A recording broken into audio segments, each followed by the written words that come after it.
Bonjour à tous et bienvenue pour ce test vidéo du Parrot Airborne dans sa version Night, un drone capable d'éclairer et de voler de nuit. Donc on commence avec la boîte, donc une boîte assez classique, on soit proche de ce qu'on retrouvait avec le Rolling Spider de forme carrée. Sur le côté on a les différents modèles.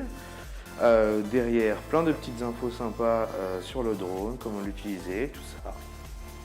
On va ouvrir la boîte. Hop. Alors à l'intérieur on retrouve le drone juste ici. Ici on a le câble USB avec sa batterie amovible. Au fond derrière nous avons des petits stickers pour personnaliser le drone ainsi qu'une petite notice pour ceux qui ne seraient pas habitués à ce genre de produit. Ici on retrouve les phares, la signature un peu de ce Airborne Night. Des phares qui font plus office de LED en réalité, qui n'éclairent en fait pas vraiment la pièce, mais ça on verra un petit peu plus tard. Au niveau de la finition, ici aussi pas de différence majeure avec son prédécesseur et c'est d'ailleurs bien dommage. On retrouve un défaut assez énervant, les petites pièces de plastique amovibles qui ont tendance à se faire la malle sans forcément qu'un choc soit nécessaire. Il faudra ensuite s'armer de patience pour les réinstaller sans les abîmer alors qu'elles se tordent très facilement, c'est dommage. Au niveau de l'application, on retrouve FreeFlight 3, l'application utilisée pour tous les drones Parrot. Pas énormément de changements, si ce n'est l'ajout de deux petites fonctions bien sympas. Tout d'abord, on va vous demander si vous volez avec ou sans la carène, ce qui va permettre à l'application de gérer mieux le pilotage. Donc là, on a la carène, donc on sélectionne carène. Autre petite nouveauté, vu que c'est le drone qui a les fameuses LED, on peut régler, hop, la force des LED comme ça. Sinon, pas de changement particulier, l'application est de bonne facture, facile à utiliser. On regrettera cependant qu'il y ait quelques petites baisses de framerate et parfois certains plantages.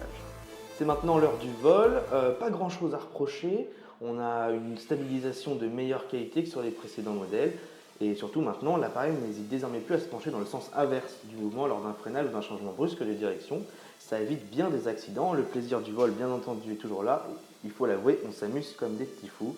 On a quand même un gros point noir sur le Airborne Night. On ne sait pas si c'est parce qu'il vient d'être lancé. En tout cas, on a eu des résultats dans le noir absolument catastrophiques. La stabilisation ne fonctionnait pas, si bien que notre drone fonçait dans les murs, tout simplement, sans qu'on touche au téléphone. Pour ce qui est des LED, comme leur nom l'indique, ce sont des LED et non pas des phares. On repassera pour l'éclairage.